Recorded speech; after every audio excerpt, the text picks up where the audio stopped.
sou Elisa Guerra, estudante de psicologia, e hoje vamos falar de um dos caras mais misteriosos dos animes, que os fãs têm uma relação de amor e ódio, e também um dos mais originais, Hisoka. E se você gosta desse tipo de conteúdo, já se inscreve aqui no canal, que toda semana a gente tem vídeos relacionando psicologia com alguns personagens da cultura pop, porque é cada vez mais importante a gente falar sobre saúde mental. Bora!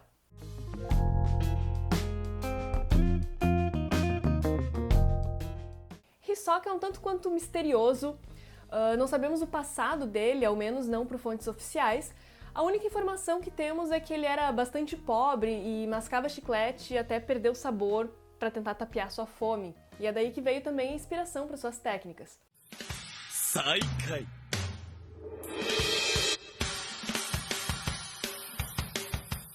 Algo que a gente pode afirmar é que ele praticamente nunca demonstra angústia ou sofrimento. Logo de cara a gente percebe que ele é um tanto quanto exótico, digamos assim. Afinal, sua aparência é toda extravagante, cheia de símbolos, mas por que ele se veste de palhaço? Bom, em geral, símbolos são percebidos e interpretados pelo nosso inconsciente de diferentes formas, de acordo com o significado que a gente dá para elas. A figura do palhaço está presente há séculos na humanidade, tanto no Oriente quanto no Ocidente.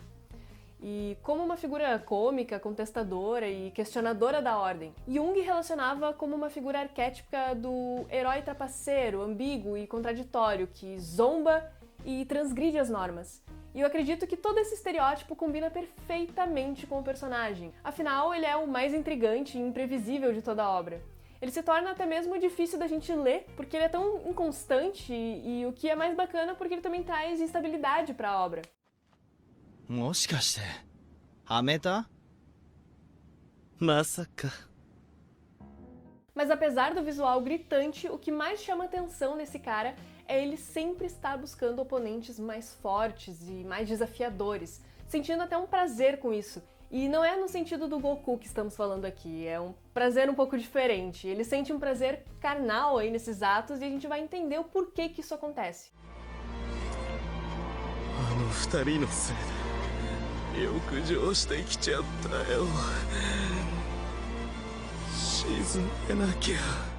Entre as características mais marcantes do Hisoka, a gente tem, sem dúvidas, a falta de empatia, ou seja, ele não se coloca no lugar dos outros em situação alguma, a falta de remorso em seus atos, podendo usar tudo e todos para atingir os seus objetivos pessoais, indo de encontro aí com características que seriam de manipulação, podendo mentir e usar as mais diversas artimanhas para ter o que ele deseja. Tudo isso somado a uma personalidade narcisista que supervaloriza a si mesmo, julgando-se melhor que todo mundo, resulta em um quadro clínico bem claro de psicopatia. Muitos não sabem, mas nem toda pessoa má é um psicopata e nem todo psicopata é mau. Muitos não se tornam assassinos e malucos e convivem muito bem em sociedade. Eles podem até ocupar cargos grandes de grandes empresas e chegar ao topo das suas carreiras justamente pelas características mais frias e manipuladoras que a personalidade com psicopatia proporciona. Mas claramente não é o caso do Hisoka, ele é realmente um personagem com uma psicopatia bastante perturbadora, digamos assim, e ele não se enquadra exatamente naquele arquétipo de vilão, mas a gente vê que ele tem desejos e motivações, propósitos bastante egoístas e que envolvem apenas ele. Mas voltamos para a pergunta, por que ele sente prazer através da morte e da dor? É como se ele fosse viciado em conhecer as fraquezas dos seus adversários, aliás, não qualquer adversário, né? Como a gente já falou agora há pouco, apenas aqueles que ele julga ser um bom desafio.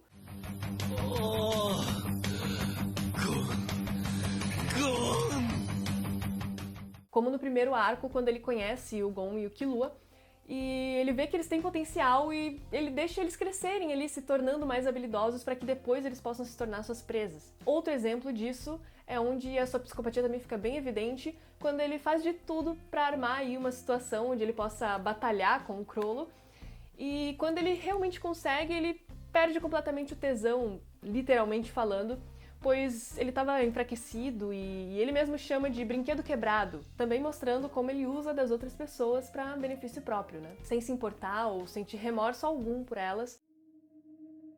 おもちゃは多いほど楽しいじゃない?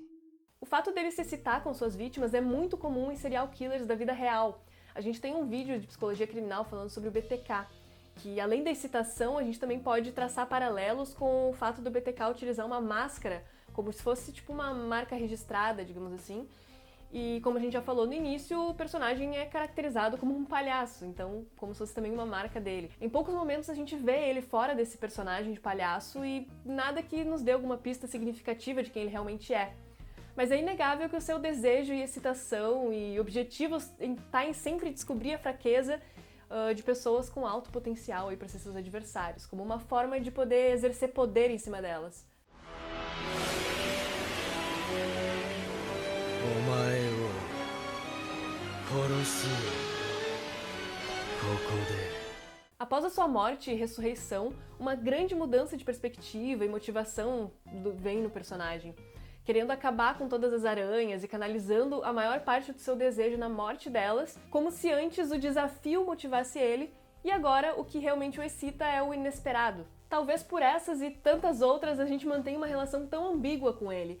Afinal, os nossos sentimentos por ele ficam tão imprevisíveis quanto o próprio personagem. 冗談だよ